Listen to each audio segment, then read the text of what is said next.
towards half forward, kicks inside the forward 50. Hansen leads back in the race, gathered by Lacroix across the body. Fairy tale starts. Mark taken by Kerr, wants to go immediately, confronted by Watson. Waters again, Cox too slow, tackled by Williams. Now breaking away, it's Melksham. Melksham goes to his left foot, easily around Embley. Hand pass from Hocking, lining up, Zaharakis.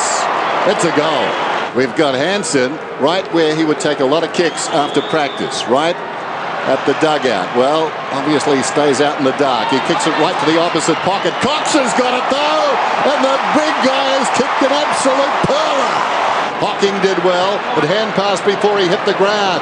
You might get that crumbing goal lead. He got the ball from Watson over the top to Gumbleton. Man on towards the square. Eventually, the extra man will out. Williams turns around and kicks a goal. Jim Marston's read this very well, about 60 metres out.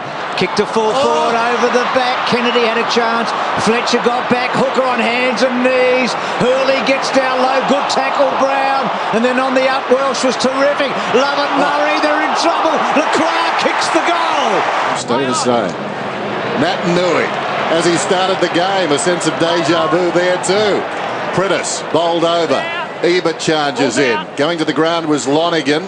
Spills to Kerr. He was slung. Watson a half chance. Brown moves at about 10 metres, not 15. Coming up hard there was Hams.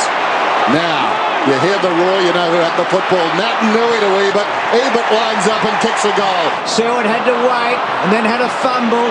Fletcher couldn't get it on him and Rosa's away. Rosa from inside the centre square goes long. Hansen always his ball. Neither of them touched it. Runs on. I think it's a goal. Kick comes out there from Courtney Dempsey. They're still under pressure. Fletcher kicks it outside the 50. Embley pumps it back. Oh, there's still fire in those embers. There's Waters over the football close to the boundary line. Too nimble for Lovett Murray. Drives it along that boundary line, getting across Selwood. Terrific football by the Eagles. Selwood looks to the middle. Kennedy. Lacroix.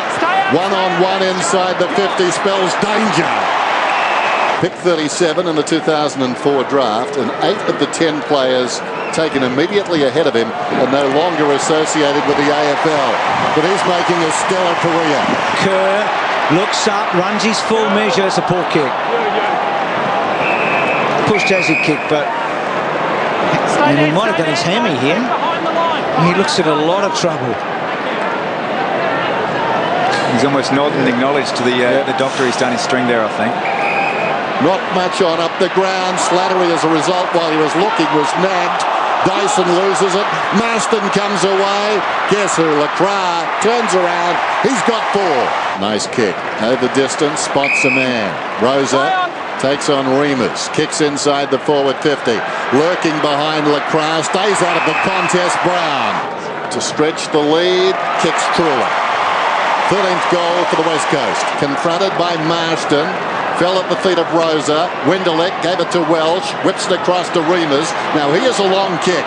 He settles for that long kick. Goes from 55 and puts it through the middle. Wendelek to half forward. On the lead, Hurley. Lays it off to Hill.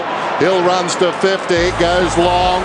And they're finishing strongly, Essendon. That's a good running goal. The Bombers kicked the last 4 goals of the game, but it was over long before that as the Eagles held the Bombers to just 1 goal in the second and third quarters to post their first win of the season, 15-11-101 to Essendon, 11-12-78, in front of a packed house of 38,676 at Subiaco. To the goals, and Mark Lacroix kicked 4 and Josh Kennedy 3, while for Essendon, 2 goals each were kicked by Ryder, Hill, Hurley and Zaharakis.